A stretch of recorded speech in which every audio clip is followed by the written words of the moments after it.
Wow, another convention in the books. That was fun. Oh my goodness, those panels, everything. That was wonderful. Got to meet a lot of old friends and made a lot of new ones. That was just incredible. Must have been 3 or 4 days on the convention. Whew. Wow, I wish we could do it again. But wait a minute. When's the next convention? When am I going to see my friends again? When am I going to do all those panels? What am I going to do now?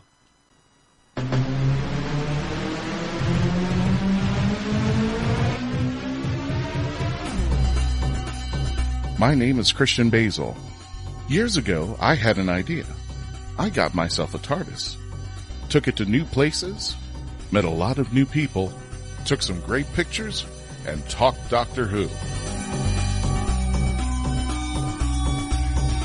From Krypton Radio and the creators of the Hanging With web show, this is the legend of the Traveling Tardis.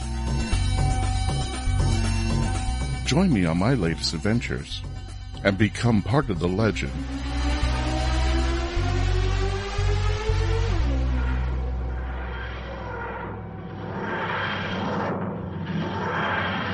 Go. And ladies and gentlemen, welcome back to another edition of the Legend of the Traveling TARDIS radio show. I am your host, Christian Basel. Whether you're listening to us on iHeart, iTunes, Spotify, Spreaker, KryptonRadio.com, wherever you're listening to us, thank you for joining us. And we want to welcome our new friends who recently just joined us at Tampa Bay Comic Con. Met a lot of great old friends. JR out there in his Fourth Doctor outfit, loving it. And we've met a lot of new friends too, a lot of 13s as well. And we were just so super excited to be hosting our panel on Saturday, the Companions panel, which we love. So on this particular episode today, the question is, so what do we do after it's all over? I mean, what do you guys do to get over from one convention to another? Or is it, how do you get over that con funk, that con withdrawal symptoms? Because I always miss my friends. I always miss my family out there. I always call it the convention family reunion. But I always get into that mode where I just feel like, I got to go back to reality in real life. It's like when the vacation's over at Disney World and you're just sitting there going like, we're home. This stinks. We got to go back to regular life there. Well, folks, I'm going to have some friends of mine help me on this particular episode and this particular question. First off, we're going to introduce Mr. Mark Muncy of Erie, Florida, author extraordinaire. And you are running for a particular... you're in the running for something. Can you tell our fans about that and how they can get involved to vote for you? Yeah, for our friends in the Tampa Bay area, although voting is open anywhere, there's a little paper here called Creative Loafing. It's the local freebie paper, kind of the arts and entertainment, little esoteric paper. And they do a big thing called Best of the Bay every year. And our second book, Freaky Florida, is up for best book in the last 12 months.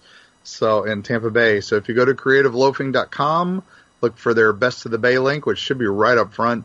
We'd appreciate a vote if you click on our little arts and entertainment vote and click on Erie, Florida, or Freaky Florida, I'm sorry. And Carrie and I would don't get your children mixed up. Yeah, Carrie and I would appreciate that a ton, just because we're up against some big names like Tim Dorsey and a few others. They're great authors too, but we wouldn't mind being the underdog, pulling out a win. So, by the way, congratulations on being in the run over there. So, Freaky Florida and Erie, Florida, folks, go out there and vote for Mark Muncy. He is a wonderful guy. He's a wonderful writer. If you love Florida and you love freakiness, or eeriness about Florida, this is the thing to do, especially about the supernatural and hauntings all over the state of Florida. And you got to check him out on Instagram too, because he goes all over Florida, takes pictures of all these locations. It's just a wonderful ride to watch where Mark is going to go next to and check out the haunted areas of Florida and such. Speaking of haunted, which I have no idea how that got into the transition, artist Melanie Dean. Wait, what? Wait, how are we even attempting? Is he tossing it to me or a third panelist? Or something freaky, yes, something like, eerie? I don't know. I could not find a segue, so I had to use that one. She is a haunting beauty, Christian. Oh, there we go. Oh, yeah, there we go. A face for radio. Inside and out. I've got a body for radio. Don't worry. I'll send you that $20, Mark. Yes. So hello, I just everybody. want to vote. Hello, Christian. Hello, everyone. And Don't worry. I will vote for you, Mark. yeah, we will all vote for you there. Everybody. Hoping everybody who's listening is going to be voting. And speaking, if Melanie's the freaky, I guess Jessica is the eerie. I don't know where I'm going with this. We have cosplayer Jessica Womack. You better know her as a Song Swan cosplay. Did I get that right? Yes. Thank you. I thank you. Look at that. And the wonderful thing about the four of us being together is that we all just got back from Tampa Bay Comic Con. For us, it was just a couple days ago. When you hear this recording, it will be about a week ago, or whenever you're listening to it. When this premieres, it'll be one whole week. And I have just gotten... Well, I got a lot to talk about with the conventions. We're going to talk more about everything that happened at Tampa Bay Comic Con, our panel that took place on this previous Saturday.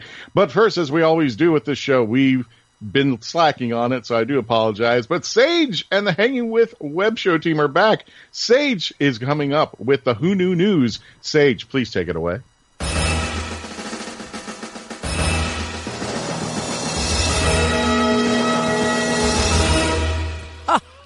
I'm back.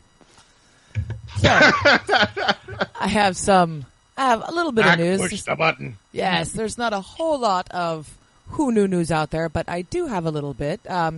Everybody knows about Doctor Who on the streaming service. Amazon Prime had it for a little while, and then it showed up on Pluto TV, the classic Who. However, Doctor Who is going to start streaming exclusively on HBO Max next year.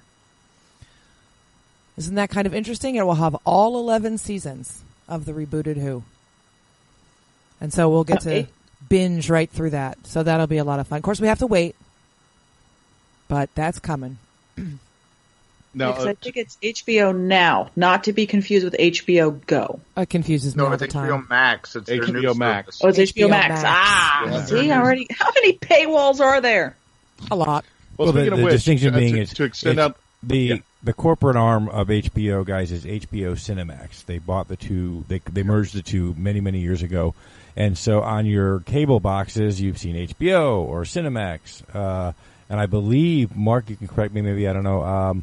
I think also the movie channel was in there too. Remember the old cable, the movie channel, and so those three came together. HBO is the parent company, so it's HBO Max. It'll be available on their streaming apps, both of them. HBO Now for those people who do not have HBO and just want to have it separately as a streaming service. And then for those people who have HBO through their cable providers, HBO Go. So it'll be available on both those apps from the HBO/Max company. Yep. Now, let me put an extension on that article, too, because for people who might be freaking out at this moment, BBC America will run the episode first before it reaches HBO Max. So that has been confirmed. So everybody who was freaking out, oh my God, they're going to take it off of BBC America. What's going to go? No, BBC America will run the episode as scheduled, when they normally do. I believe it's on the same day as far as BBC One itself. They'll run it a little bit later for the States, but they will have first dibs before it hits HBO Max. I think I just want to make clarification on that. So, and I do think tell me about this, Garrett, and everybody else. Is this bit confusing because now we've had BritBox, Pluto TV, Netflix. Everybody's been in the what I've called the Doctor Who cookie jar. Everybody's had their hands in it, and I've heard a lot of complaints. Do you think everybody is in the right to be complaining about just Doctor Who's been popping up all over the place where they can get their Who? And I think people are really interested in just getting their Who in one specific place. They want their classics, they want their new, they want the 96 movie, all that just in one place. Is that something that's happening with HBO Max? That's really what it's all about. Is people are binging more. They are streaming.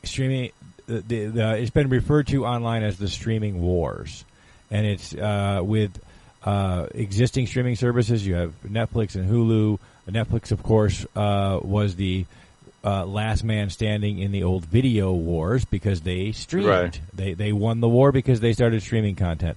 Hulu, and now they're going the way of Blockbuster. Yeah, Hulu started streaming television content, but then they moved over, and now they have licensed themselves as a cable provider, so streaming cable service. And so everybody else in the world, Disney included, everybody's getting into the streaming business, and every network has done it, et cetera. And so, but you're right. What everybody's wanting is their shows, in this case, Doctor Who, in one place. I want to go. I want to start watching it. I want to watch it for a week straight until I'm absolutely, exhausted, streaming every episode I can. And so HBO is a powerhouse. They're a giant in the industry of providing service, so that they would be in the streaming game. They were one of the first networks in the streaming game. They introduced HBO Now for those people who had, HBO Go, excuse me, for those people who had HBO on their cable. He did way it too. Back in the day, really early. And then HBO Now they introduced, coincidentally with the release of season 6 of Game of Thrones. Like within 2 weeks after that, they had introduced HBO Now, and that was the year that they accidentally had a mishap, and the first 6 episodes of the season were leaked online. And so, amazingly enough, 2 weeks later, they introduced HBO Now, and it got instant subscribership. So they know what they're doing, and so it's a good place to land. If you're going to land on someplace and not experiment around, HBO is an established media company. And if it were me, if I were in this thing with all these streaming companies, BritBox popping up, and there's ABC's or CBS's Crackle service and CBS Access and DC Universe, and Disney's going to have one, I would go with somebody who has a 25-plus year track record of providing content services to the masses, and HBO's got it, man. So I think this is going to be a great landing place. They're going to go out on BBC just like they always do. BBC America will air them just like they always do, and then right from there, when they rotate into the streaming services, they'll go right to HBO, which is obviously one of the top companies. So I think Whovians are going to be really happy to be able to get all of that content in one place. And Pluto signed a 10-year deal for the classics. Yeah. So they're not going anywhere, which is nice because that's free. You just got ads. Yeah. Do you think after a while, after we're having all these streaming wars, we're going to end up with something that we have with the cable service now, but on a streaming level? Like people are going to stop saying, I don't want to pay $5 here for CBS Access, and then $10 for this one, and $5 for this one, and $3 for that one, and then one person is going to finally go, and you know what? I can give you all 20 of these for one fixed price. Yeah, well, that's what it looks like it might be going on to. That is what Hulu did. Hulu did that. They offered their Hulu Live service, which is an FCC-regulated cable-providing service where they can provide streaming content from networks that contract with them. So, and HBO and Cinemax and Starz and all of these companies have contracts with Hulu. So that content does run through Hulu. I think it is going to settle on services like that. I'm told, though, Christian, that you have to go to a commercial break, so you can ask us all these questions afterwards. We're all out of time, so if I had any other news, you don't get to know what it is. Ooh, it's a mystery. No, we can come back for that one. Yeah, we'll get more news. All right, folks. Well, speaking of paying bills and paying off all these funky services, we're going to go to the commercial break. We'll be right back. We're going to talk more about the Who Knew News. Then we're going to talk about more about Tampa Bay Comic Con and can we get over this con withdrawal? What are our remedies for that? When you stay tuned and continue to become part of the legend. Famous Faces and Funnies in Melbourne, Florida is leading the way in pop culture fun. From comic books and graphic novels to Funko Pops and collector's items, Famous Faces and Funnies has it all. Rick Shea and the professional team at Famous Faces and Funnies are friendly and knowledgeable. Whether you're looking for toys, props, collector treasures, or a new comic book, Famous Faces and Funnies is your one-stop shop. To find Famous Faces and Funnies on Facebook and Twitter, just type at FFF Comics.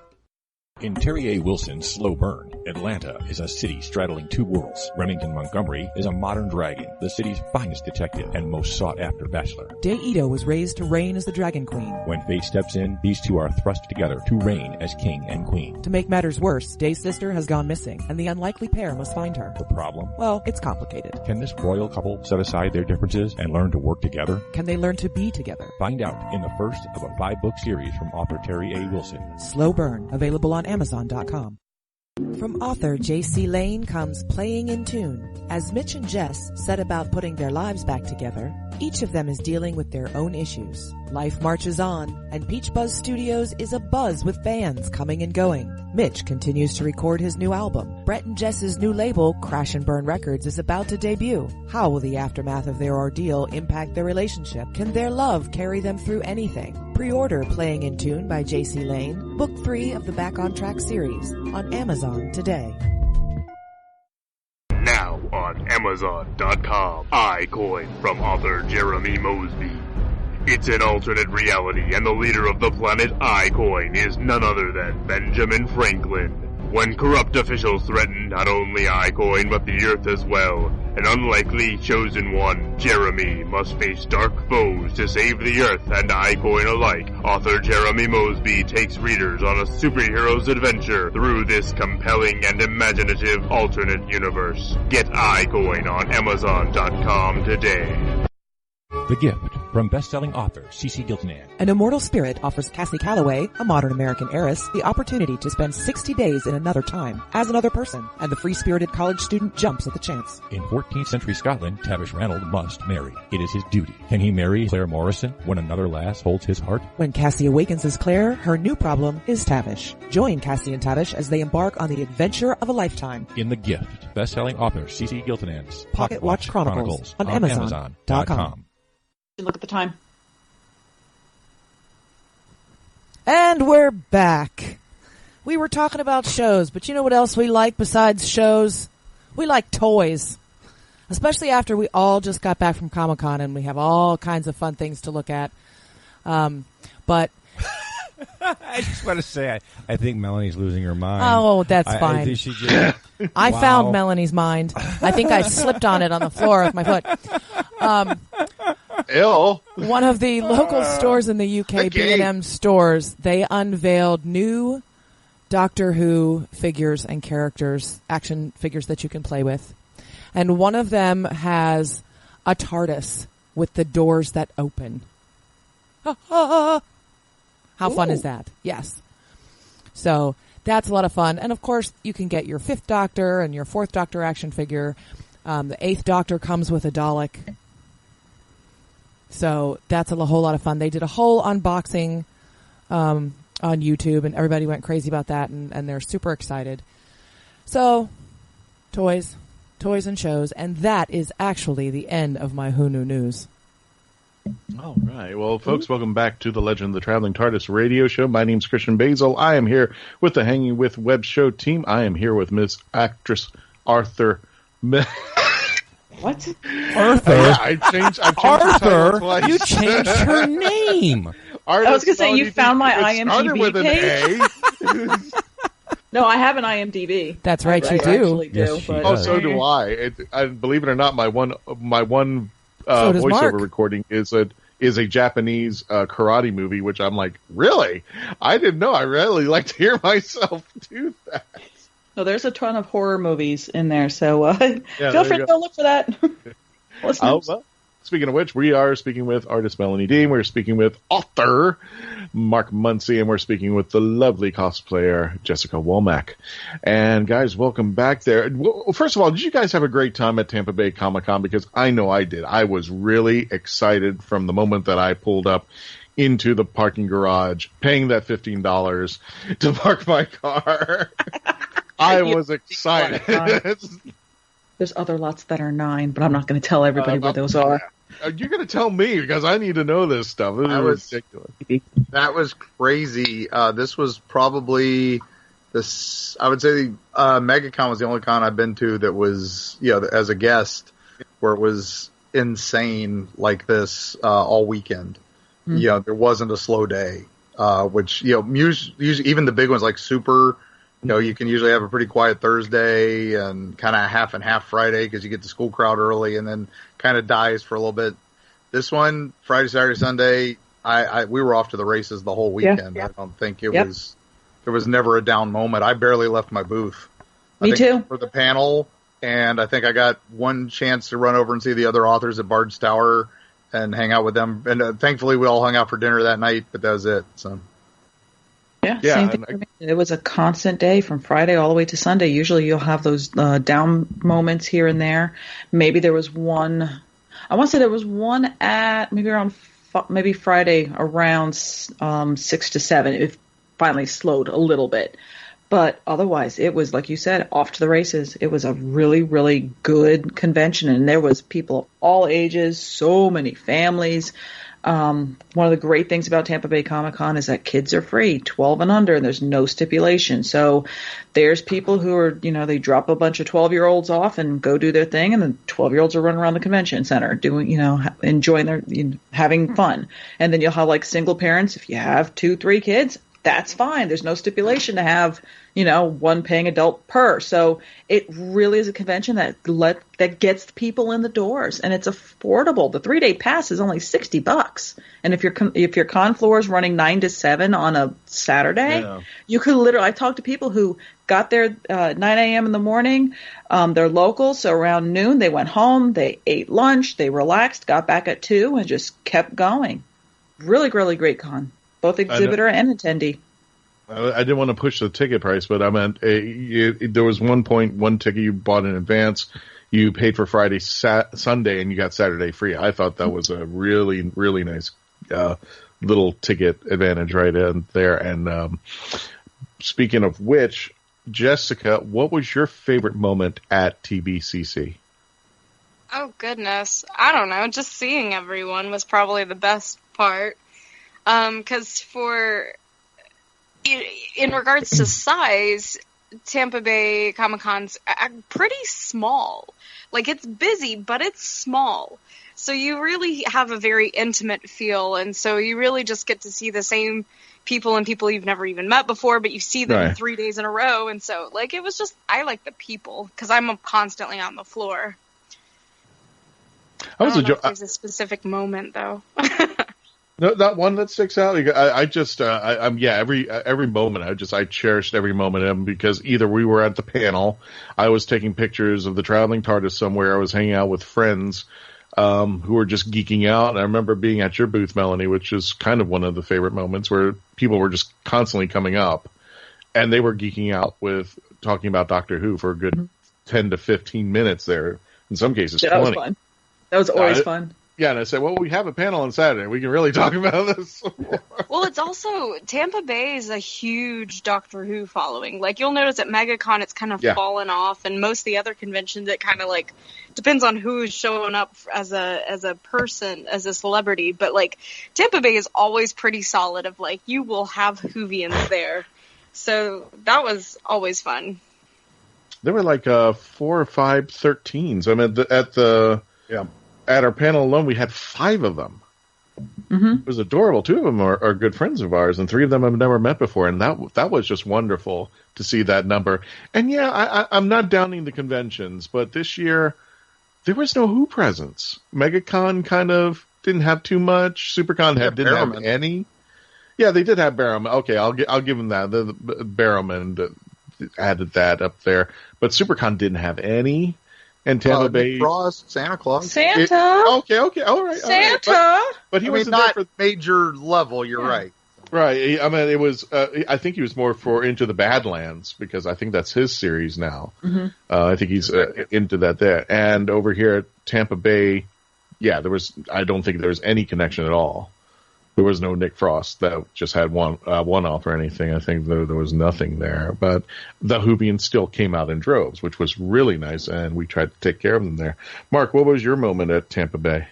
I got to say, I've had this one happen before, and it always hits me as an author when somebody comes up with an old beat-up copy of your book, and this one was this little kid who had come up with his parents, and they had check marks on all the sites that I had listed in the first book, and he had bookmarked all the ones that they'd visited. Mm-hmm. And he was so happy to show me that he had completed his list. From last Tampa Comic Con, he had gone to half, and this year they finished it off. And so then they bought the new book, and we gave them so much love, gave them stickers, gave them all the extra things we could. Carrie drew a beautiful little thing for him in it, and that my heart grew 3 sizes that day.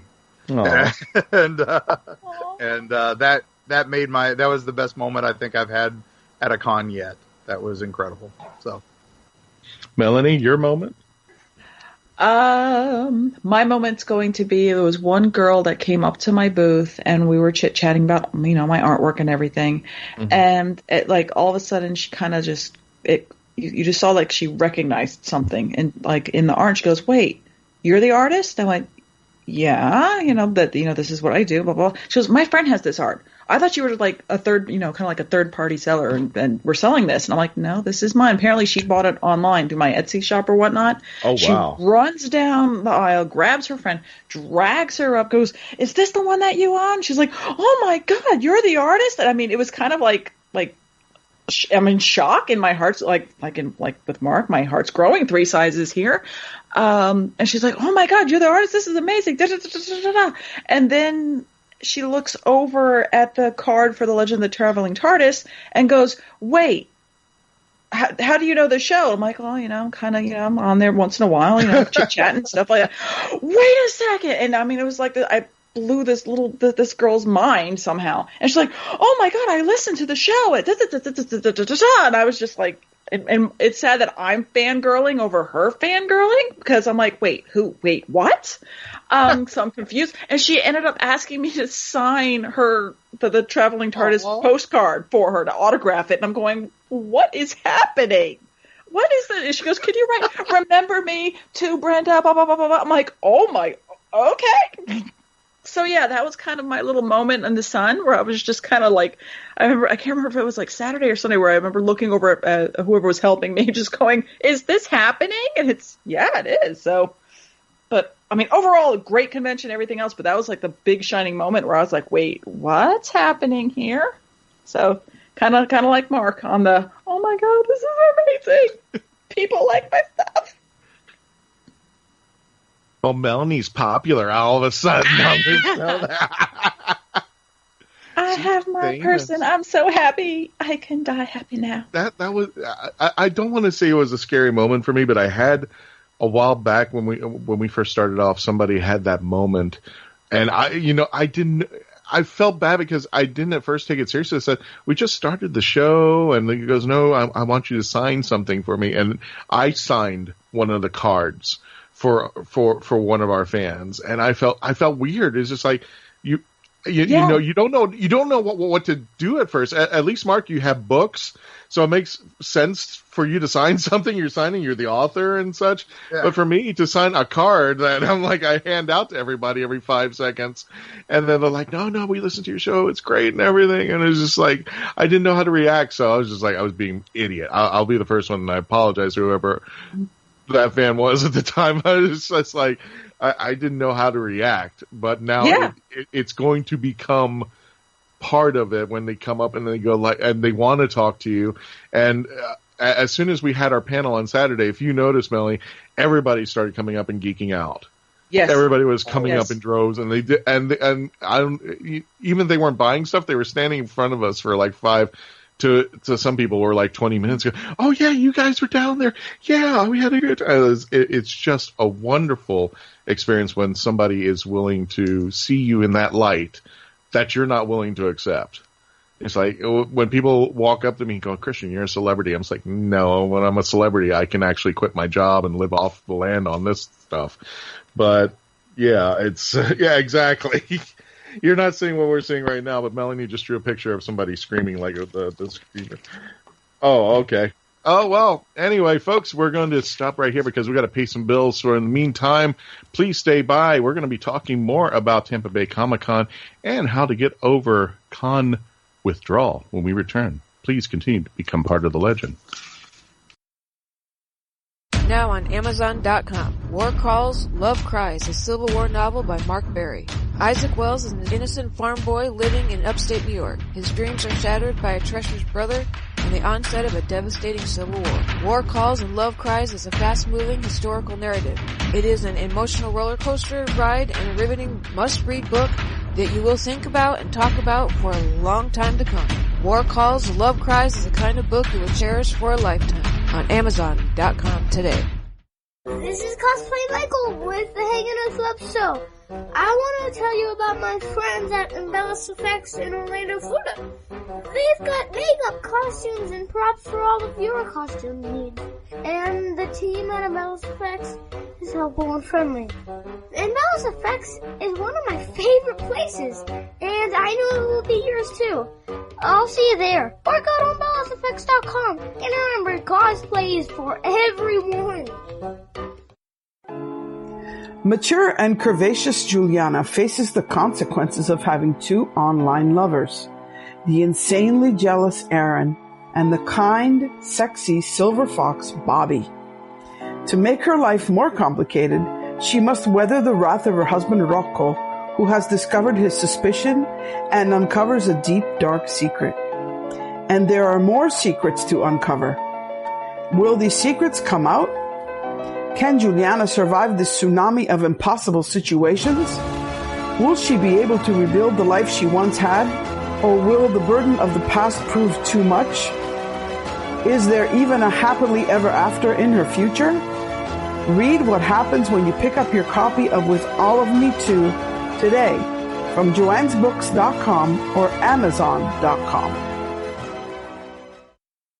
Hello, sweeties. I'm Crystal Moore. I play the Doctor in fan series Doctor Who Velocity. You're listening to The Legend of the Traveling Tardis radio show.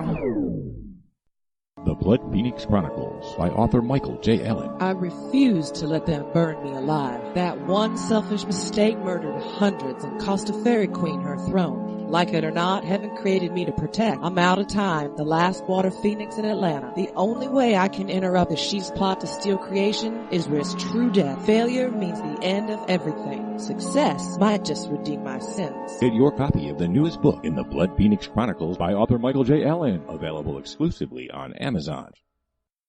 There you go. And ladies and gentlemen, welcome back to the Legend of the Traveling TARDIS radio show. My name is Christian Basel. We're here with Jessica Womack, the cosplayer, the artiste Melanie, and the author Mark Muncy. Thank you for joining us, and thank you for continuing to listen and become part of the legend. Now, for my turn, because I didn't get a chance to say what we had to hit a hard break, so I didn't get to say what my favorite thing was at Tampa Bay Comic Con, and I'd like to take the cop out and say from minute one to the last minute of every time that we were out there, I was just enjoying it. I think it was just one day where I was just so overly tired, and I feel bad that I went into one of the panel rooms where it was just completely quiet and there wasn't that many people, and I put my phone into the wall, into the charger, and just fell asleep. And now I felt bad because I was like, oh great, I'm that guy in the back row that's falling asleep during the. I'm like I feel uncomfortable anytime somebody does that to us, and just like, should we wake him? Did I really bore you that badly up there in the con? So I was that guy for one panel, and I feel bad for that. But yeah, I was completely out. It was just a long day, and it was just very exciting. Trying to network with people, trying to talk to our fans, trying to rally up new fans, and it was just super exciting. But on Saturday, I literally had to go into a room and I had to rest. I had to rest before the panel. I was just so exhausted. And say, if I don't do this, and if anybody remembers me, and we'll get to it during the panel, the first thing I was like, my mouth is parched. I can't even talk. My lips are dry. I just like blah, blah, blah, blah, blah, blah. But my fun moment, besides Tampa Bay Comic Con itself, was that the Traveling TARDIS. I don't know if you heard of this improv group called Penguin Knife Fighting. Yes. I saw them last year. There are pictures. Yeah, I wish I had a video of it. Well, there was a moment where the Traveling TARDIS, what the team does is they usually ask for cosplayers for certain objects from them, and I just, lo and behold, held up the TARDIS, and within seconds, it was on stage. So they actually got to act with the TARDIS and what I call this horse head, this equus head, and there was another object, but I don't even remember. It was just a blur. I think I was just so geeking out at the moment that the TARDIS was standing on a stage with somebody else and was part of an improv group performing. I was like, I love this. I don't even know what's going on. I'm just staring at the TARDIS on the floor when they pick it up and they started improving. But it took a lot of pictures with it, and my friend Natalie took a lot of pictures with it. And it's all up on the photo album in the Tampa Bay Comic Con in the Legend of the Traveling Tardis albums. I was enjoying life. I thought it was funny just to see it performing with somebody else on stage and being part of an improv group, and it's really, really cool. I just loved that moment, and I would do it again in a heartbeat. In fact, I did the next night on Saturday night, but unfortunately the TARDIS wasn't picked. There was some other object that was picked, and I won't go into the details because this is a kid-friendly show. But yeah, you guys don't see it, but Melanie's just shaking her head. Yeah. If you know the Clarks, my friends over there, my team, you probably already know what the object was, right, Jessica? I know exactly what it is. You know what the object was, yeah, and I cannot mention the name of it because this is a kid-friendly show there. But you'll continue talking about it in innuendo. Exactly. That's how I got to get it out over there. Jessica, what was your favorite moment over at Tampa Bay? Well, I got to meet James Arnold Taylor, and he was wonderful. He's the voice of Obi-Wan Kenobi in Rebels. Uh-huh. And he had dropped something when I went up to his table, and so he was back under the table because those tables are really tall. And so me and my fiance are standing in front of the table, and we're like, oh, he dropped something. Like, we'll just act like we're distracted by something so it's not awkward when he, comes back up and we're just there. And he jumps up and goes, hello there, in, like, the Obi-Wan voice. And I was like, okay, day made. There we go. That's how this is going. Oh, that is awesome. But he's just such a wonderful guy. Like, I ended up having a pretty decent long conversation with him. We were talking about theater and voice acting, and I'm an actor myself, so like that was a blast. And he's just a wonderful human being. So if you ever get a chance and you go to a convention and he's there, pay the money, go talk to him because he's amazing. Well, that sounds like an awesome thing. I actually went over to the signing table because I didn't know who to get a picture with at the Traveling Tardis, and everybody was going like, we get Michael Roker or get Ron Perlman, but I ended up only having time enough to getting one person, and that was Bonnie Wright from Harry Potter. So she's on there, and I was just thoroughly excited to get her. Yeah, Jenny.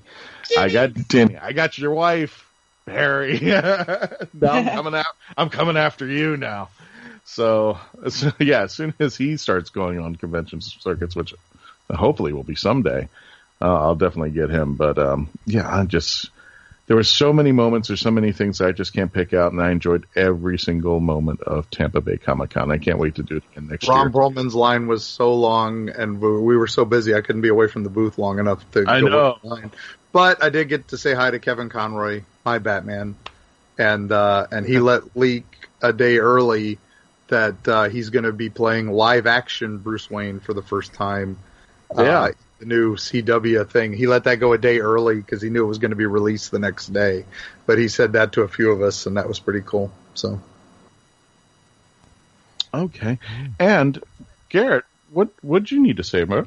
Oh no, man! We had a great time. We had to split. The weekend. That's right. You were out there on Sunday. We had to split the weekend. We were at a writers' conference for the first part of the weekend, and then the last part of the weekend we were at Tampa Bay. And really, this was the first convention I think I've been to in 6 months where we had time to just walk the floor and see all of you guys, all of y'all at your tables and doing your thing, not on our set, but seeing everybody doing their thing, which was really cool.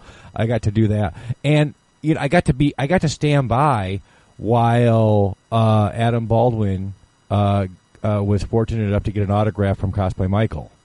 So that was really cool.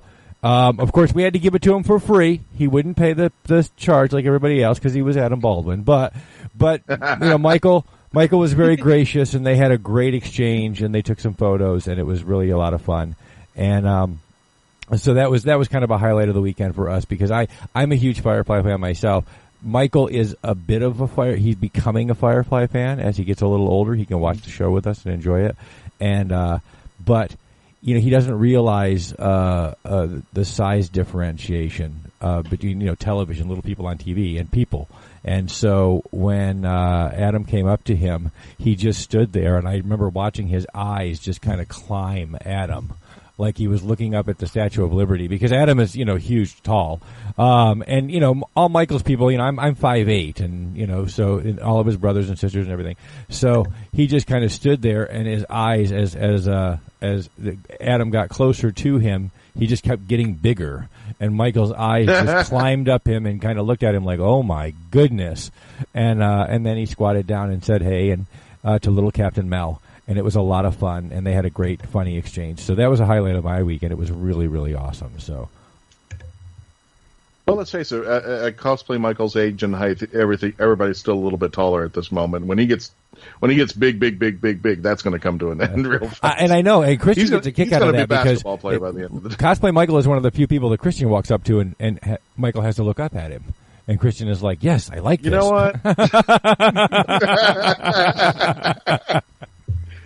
You know what? Really?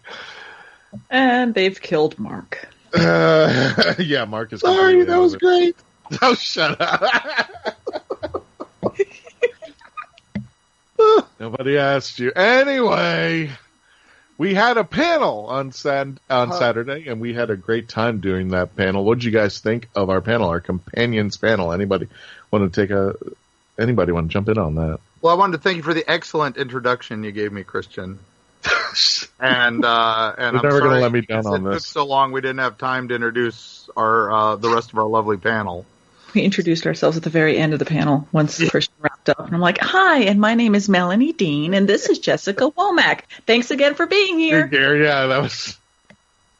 I think again, I was like, yeah, that's why I had to go to that room because I was completely bonkers out, and when I will be better hydrated when I go into another panel next time. I will definitely be hydrated on the next one. I think I was just like so excited and like want to make sure everything was there. Got to the room earlier that day, make sure everything was set up where the seatings were, where it was going to sit and stuff like that. I kind of do that as a mental thing, but then as soon as I got to the room, I'm like, wow, I didn't really prepare myself as far as getting myself physically, like getting drinks, getting hydrated, getting rested up. But Vitamin C, yeah, exactly. 5 days before, all during, and 5 days after every con. That kills the con crud. But Jessica, what'd you think of the panel? Did you have a good time out there? Oh yeah, it was definitely fun.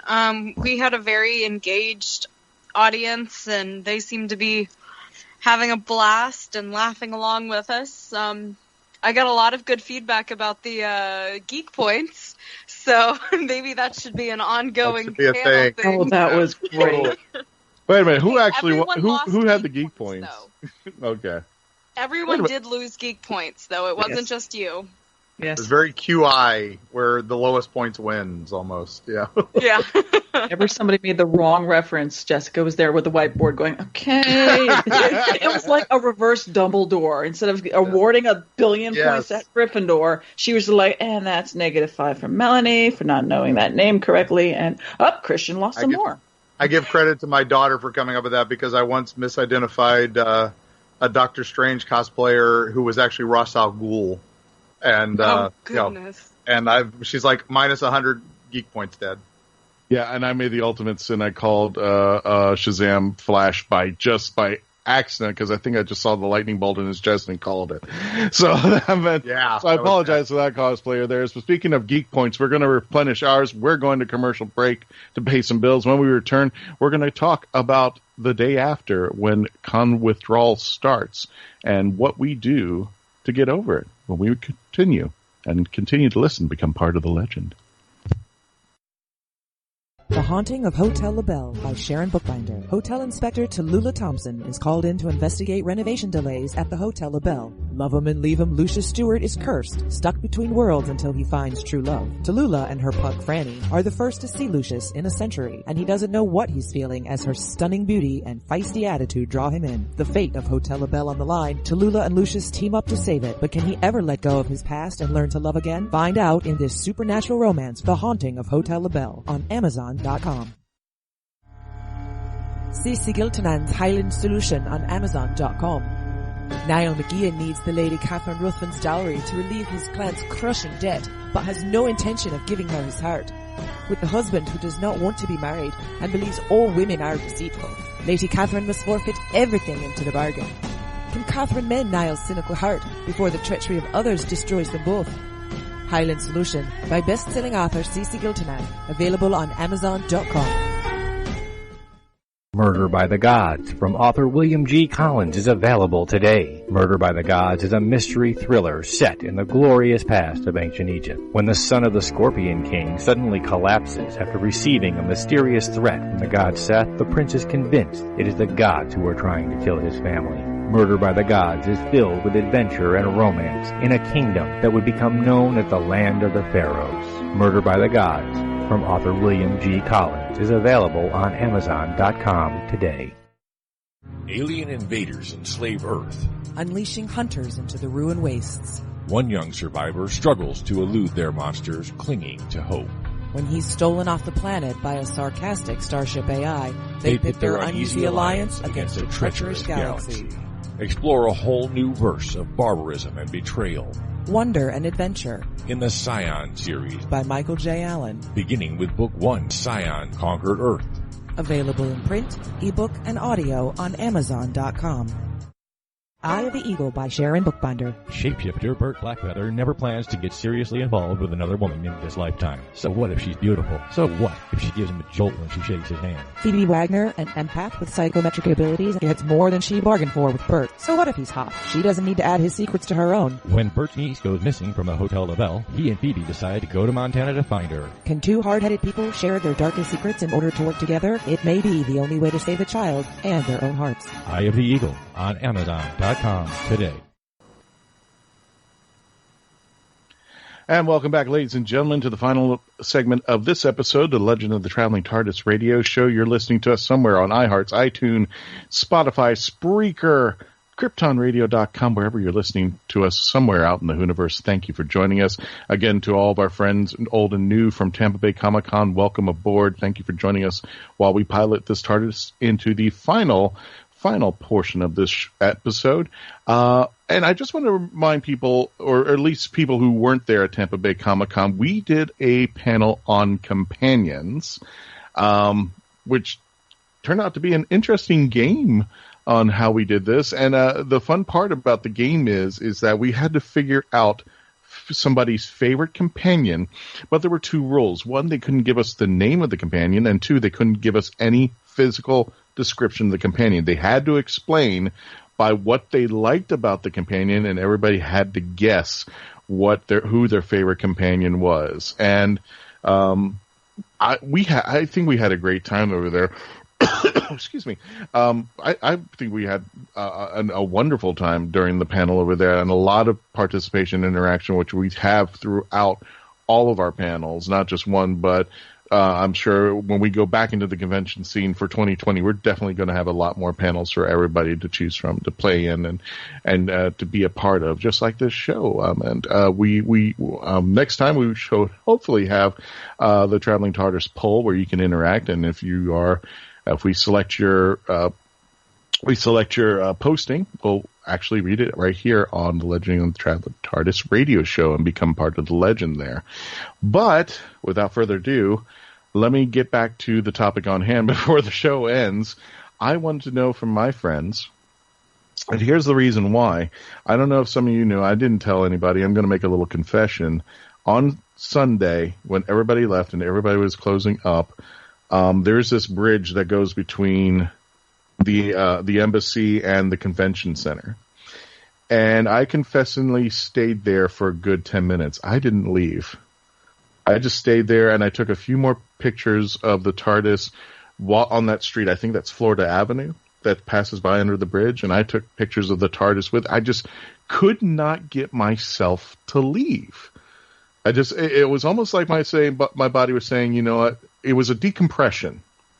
It was almost like I had to relieve the reality that this is over, that there was no place to go, there were no more panels to do, everybody was leaving, and that was it. And I guess I put myself into con withdrawal.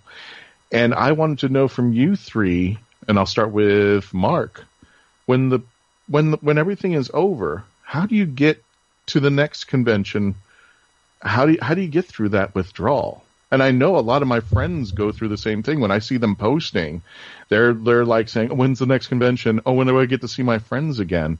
So does anybody have any suggestions? I'll start with you, Mark. How do you get through that withdrawal up until the next convention? It's definitely a real thing. It's like I said, I have it a little different being a guest and and an author. It's, I was telling everybody before the show that, I sign all these autographs and people are thrilled to have, waiting in line for my book, which is, you still get that imposter syndrome when you're, I think everybody still gets it, but I get it a lot at my level because I'm been on the New York Times, but, it's not like I've been number one on the New York Times, but it's still, number one in one category, but it's weird, and then you come back to, and you're signing all these autographs and people are loving it. And then you go back to the day job the next day and you're signing paperwork 100 times over every day for, morning paperwork. And I'm like, wait a minute, shouldn't I be getting, $10 a pop for this? Or, or just, or at least somebody saying, thank you, we love your work, stuff like that. So, that would have held out for 20. Exactly. That's a kind of a crazier feel, coming back. So that definitely is something that, it takes a little bit. And then, it brings you back to reality a little quicker than you'd like. But my way of dealing with it is playing with all the toys and stuff I bought. That's the memorabilia. Yeah. You're sharing with your friends, like, a little show and tell, is always fun. And, when you get board games, you get stuff to play, so you can bring your friends over and have a little mini con, at your house, showing all the stuff off and all that. But that's, honestly, and then of course there's always scrolling through thousands of pages of Facebook and Instagram posts, and seeing all the fun stuff that you didn't get to leave your booth and see, and go, oh man, I wish I'd been there when, the kid from Shazam met this cosplay kid from Shazam, and, they hugged, and it was just amazing. And I saw that video and that made me cry, and I was just like, man, I wish I'd been there for that. But I get to experience it vicariously through them. So that's what gets me till the next one. And Jessica, I want you to tell me the same thing, but here's the weird part, and I think you and I can relate to, because we spend more time together at the same cons, more or less. I hate it. Now, I don't mean in a derogatory way, but I hate it when I go on my Facebook page, as Mark was mentioning, and I noticed a friend was there the entire weekend, and not once did I come across them. Not once, and they have so many pictures. I'm like, my God, you weren't there. Why didn't you PM me? Why didn't you say anything? And that adds to my con withdrawal. It's like I had a chance, but the building's so big and massive, and there's so many panels going on, there's so many vendors going on, there's so much space going on, that I feel bad, and it just adds to my withdrawal. So I'm adding that to the question as well for you, Jessica, because we always hang out at the same concert, more or less. Oh, yeah. No, I've definitely had that happen where it's like, dang it, you were there, why didn't you say something? And they're like, well, you didn't say anything. And I'm like, well, I didn't know you were going to be there. But, yeah, it's definitely a fair thing. The way I kind of get over it, though, is I jump right into my next cosplay.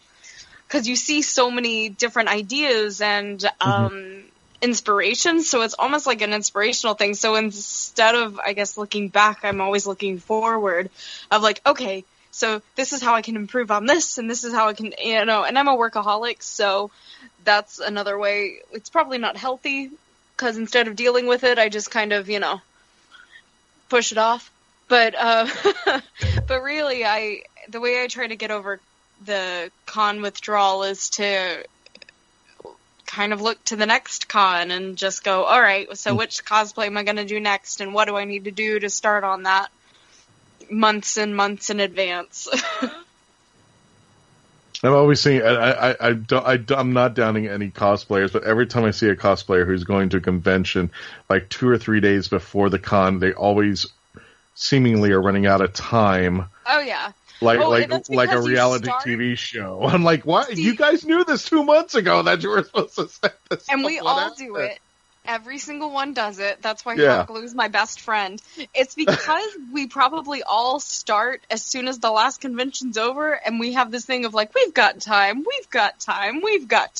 then it's like, oh, it's 2 weeks till? Cool. Yeah, exactly. No more time.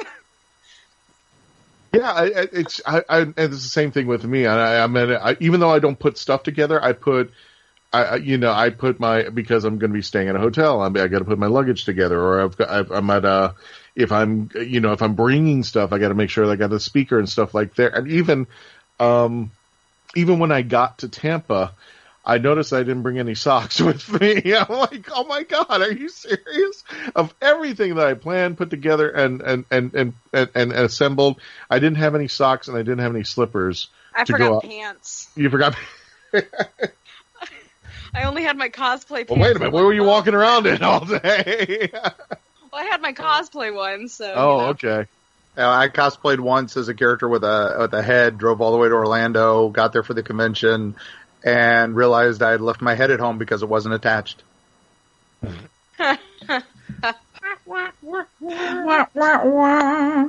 Melanie, you have your booth, and Mark has the same thing. You both have your structures that you bring in and out there. But Melanie, I mean, it's the same thing with me, and it was nothing different at Tampa Bay. At some point, it hits you like a brick wall. It's over. Mm-hmm. And that's the hardest moment to get over. Like I said, I couldn't even leave the bridge. All I did was look at Florida Avenue, and I was watching cars go by. And I just there was nothing for me to go back into the convention center. Everybody was leaving and striking stuff down. And when I was going to the hotel where I was going to meet friends over at the embassy, most of them are already gone, or they were already packing up, or they were just walking out of the hotel. Mm-hmm. And how do you get over that moment? Because I couldn't. I don't know if that's for anybody else, or is that just me? It's just I can't get to that moment. You have to reacclimate. I think, you have to learn how to kind of reacclimate. My husband, funny enough, whenever we go on a vacation, whether it's we're going to San Diego and we're going as an attendee or doing the art show, being more getting to walk around kind of thing, rather than, to an extent also, exhibiting, just your withdrawal starts at a different time. When you're going someplace, the end of the con's done, 5:00, okay, you're done. As an exhibitor, you're done when you get home. So you have to now, the second that thing is closed at 5, you now have to strike. You have to get a loading dock pass. You need to get everything out of there. You need to beat every other person who's trying to get out of the same convention at the same time, trying to get your car, so both of those things kind of start once you get home and your head's on the pillow. My husband, what he does is he always books that extra day after any vacation, whether it's a convention or it's, any type of vacation. So he has that day to reacclimate. So he's back at home. I think it's a great idea. Sometimes I just don't have as much time off, so I can't do it. Mm-hmm. I work full time. So my big thing is that, I joke about one meme. And it's an e-card that says, sorry, your post-vacation workload has completely negated all the benefits of your vacation. Mm-hmm. So you're kind of forced even harder to, hey, you're back into life. Honestly, I think the best way to do it is just pamper yourself a little bit. Have that meal that you usually would eat because you're on vacation, but not when you're home. Have that. Just kind of know that conventions are really, really inspirational. You probably left with a lot of ideas, with a lot of, whether it's a book idea or any other type of cosplay idea. For me, it's art ideas. You have a lot more inspiration in you. Channel that for your next convention, and that'll get you through that withdrawal. And that was the hardest part, is because I think that you got it right. Everything's running through my head at that moment. And you are just wanting to there's more I want to do. but I can't do it anymore there. So I just kind of, it's a sad moment, but it's a nice moment to know that there's another one coming up. And speaking of conventions coming up, so far we have planned 2 more conventions. One, we have Space Coast Comic Con, which is, I believe, the second weekend, if I'm not mistaken, Garrett. That's the 9th to the 11th. Is that correct?